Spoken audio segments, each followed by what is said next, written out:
pagi semuanya. Kami dari siswa-siswi SMK Negeri 2 Dumai dari kelas 12 Teknik Elektronika Industri 2 akan memperkenalkan produk kami yaitu Smart Home dengan menggunakan Sync Pro. Kami kelompok yang beranggotakan 3 orang dengan saya sendiri Zahratul Nabila, saya Nopriani Slavan, saya Mahendra Syaban Al-Sidik. Nah, di sini kami akan menjelaskan bagaimana proyek kami dibuat dan bekerja. Selamat menyaksikan.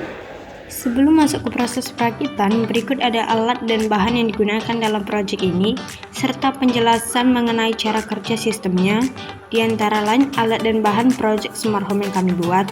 Yang pertama ada ESP8266 sebagai microcontroller dan penghubung ke aplikasi Sync-Pro. Kedua ada relay 4 channel, berfungsi sebagai saklar elektronik untuk mengontrol lampu dan kipas. Ketiga ada kabel jumper untuk menghubungkan ESP8266 dengan modul relay dan komponen lainnya. Keempat ada steker sebagai penghubung ke sumber listrik PLN. Kelima ada kabel data untuk menghubungkan ESP8266 ke komputer saat pemrograman. Dan terakhir ada adapter 5 volt sebagai sumber untuk ESP8266 dan relay.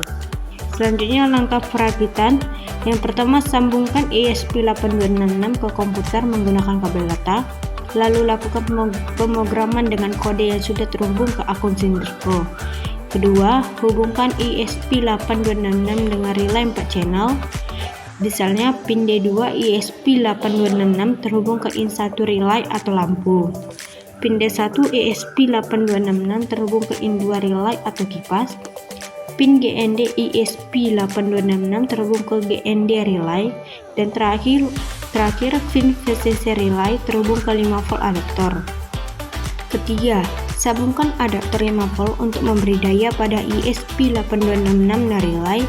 Keempat, pasangkan lampu dan kipas ke relay melalui steker listrik. Kelima, hubungkan ESP8266 ke jaringan WiFi. Dan keenam, buka aplikasi Sync-Pro di Smart Home, lalu coba perintah on dan off untuk menyalakan dan mematikan lampu serta kipas. ESP8266 terhubung ke aplikasi Sync-Pro melalui jaringan WiFi saat perintah menyalakan atau mematikan lampu, kipas dikirim dari aplikasi, perintah diterima oleh ESP8266. ESP8266 kemudian mengaktifkan relay sesuai perintah. Seperti tadi, in1 relay terhubung ke pin D2 ESP8266 untuk mengontrol lampu. In2 relay terhubung ke pin D1 ESP8266 untuk mengontrol kipas. Relay bekerja sebagai saklar otomatis yang menghubungkan atau memutus arus listrik lampu dan kipas. Dengan demikian, lampu dan kipas dapat dikendalikan dengan mudah tanpa perlu menekan saklar manual. Proyek ini menunjukkan bahwa teknologi smart home dapat diterapkan secara sederhana untuk membantu aktivitas sehari-hari di rumah.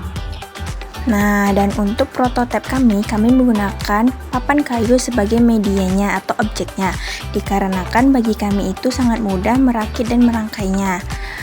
Kalau teman-teman kami membuat prototipenya itu dengan berbentuk rumah, seperti namanya yaitu Smart Home. Begitu pula dan kami, tapi kami membedakannya karena kami suka ini yang lebih simpel dan bisa digunakan untuk model pembelajaran jangka panjang. Karena kan objeknya itu sangat simpel dan mudah dipahami bagi yang mau belajar project Smart Home ini. Thank you everyone! Thank you Elmar! Boom!